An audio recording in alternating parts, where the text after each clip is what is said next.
Bonjour, everyone. Welcome to the player ratings after the ball draw with Brighton and Hove Albion.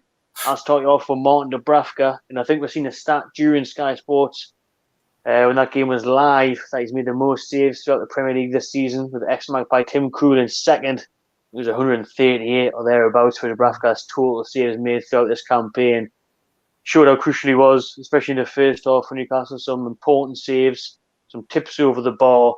And if it wasn't for him, we'd probably find ourselves 1-0 down in this game, like we were doing a lot of games throughout this season. So, I give clean sheet. I give him an 8.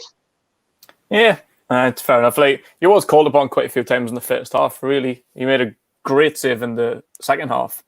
I think that's all he really did, that long range effort. But first half made a couple of great saves, and it wasn't a pretty game. Brighton didn't really threaten too much, but he was there when called upon, and it's a clean sheet at the end of the day. So I got to take that away. Oh shit, hang on. Yeah, there it is. 8 for Martin Dúbravka. Better late than never.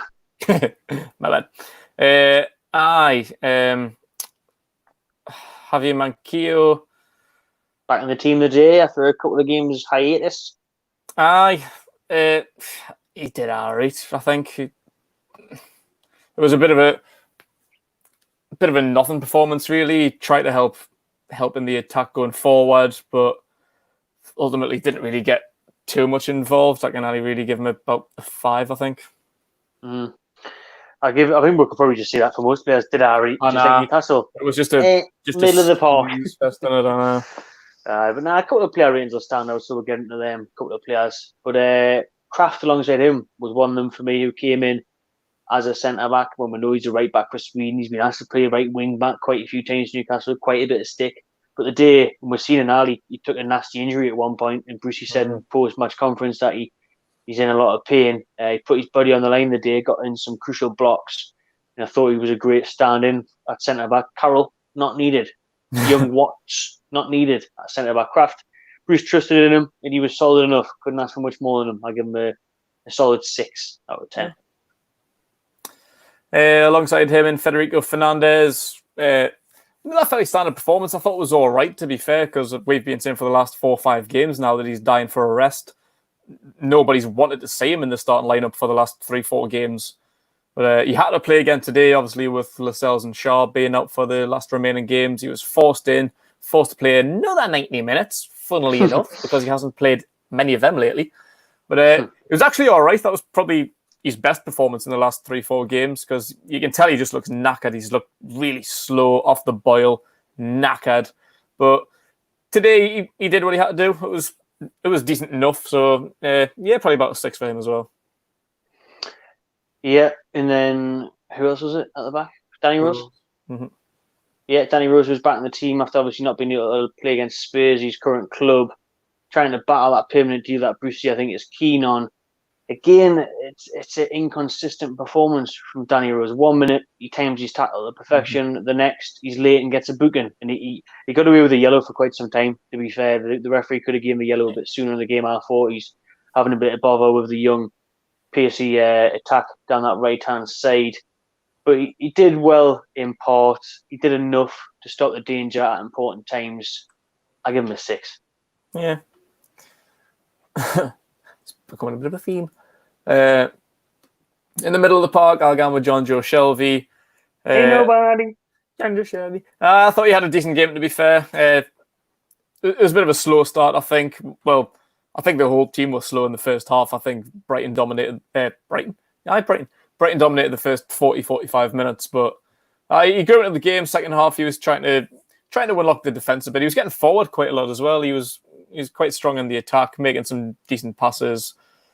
Ultimately, nothing really come out of it, though. Was it Shelvey's ball into Gayle for that diving header that came off his shoulder? That was a brilliant ball. That he made a couple of decent deliveries from free kicks. So decent enough from the captain tonight. I don't really think he's captain quality, though. I will just say that. I know he's just obviously just a stand-in, but I don't think he's a long-term captain option. But I'm happy enough with his performance. Probably give Jonjo a 7 tonight. I go Bentaleb alongside him. I mean, in my preview, I was crying out for Jack Young. Did he make the bench? Mm-hmm. Matty Longstaff. never going to play again for Newcastle by the looks of it. Can't even get off the bench to make an appearance in the typical Brucey late sub. Bentaleb tonight did okay. Again, at least there wasn't an error tonight. At least he was a bit sharper. He never really does enough for me, though. When you're getting into possession, he doesn't look for that clinical pass, the one that's really going to make a difference. It's just Mr. Safety all night long, sideways or backwards. The odd good interception, though, I'll give him that. Yeah. I won't be too harsh on him. There's no I can pick up, but he's still not doing as much as I'd hope from a centre mid. But you can have a 5.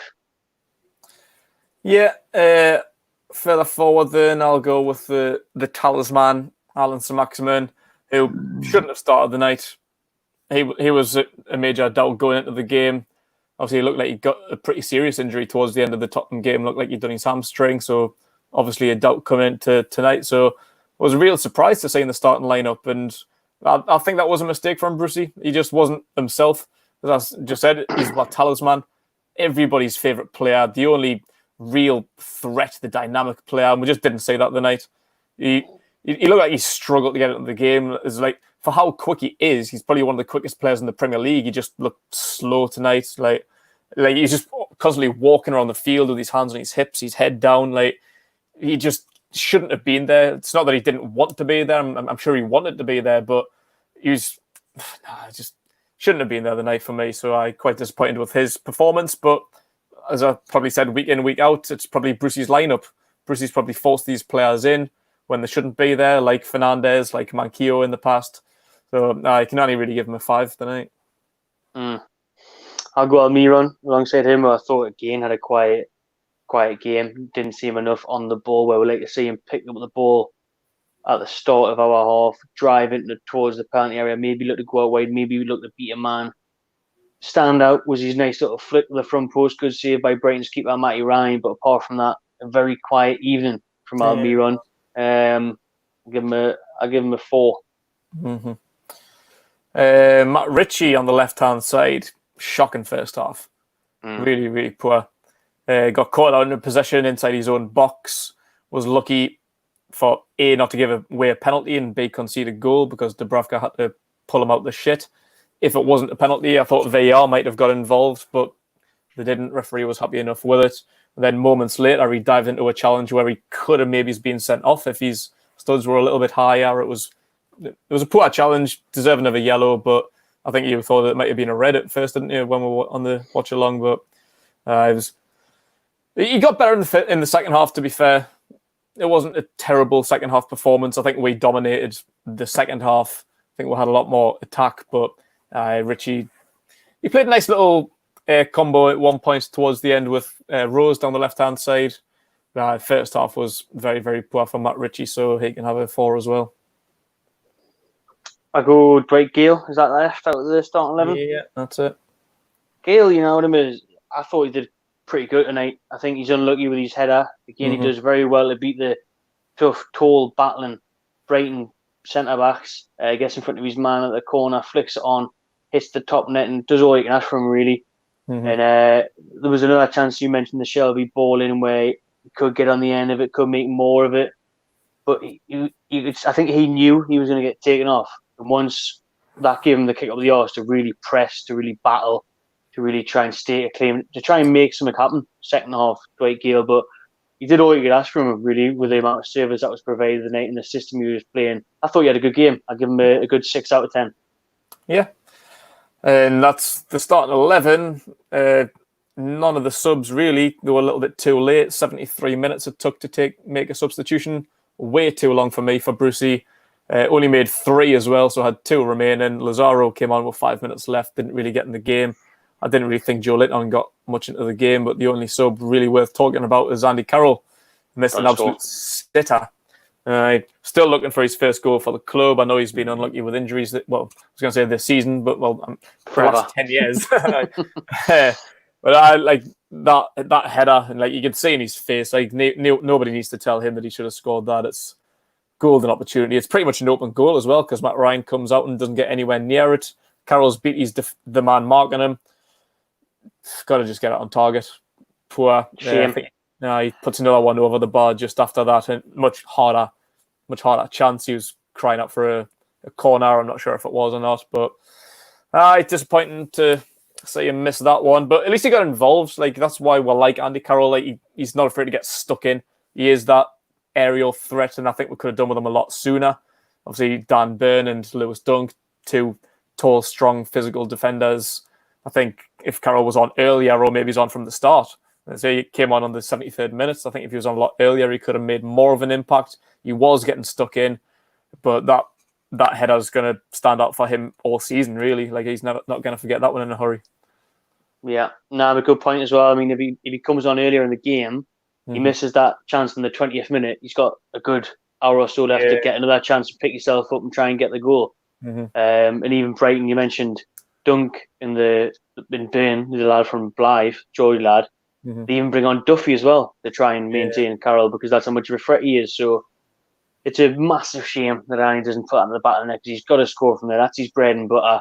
But, he hasn't scored in ages, has he? So hopefully once he gets one, he can kick on. But at least he caused a bit of a threat, a bit of chaos in the Brighton box that were massively missed throughout the game.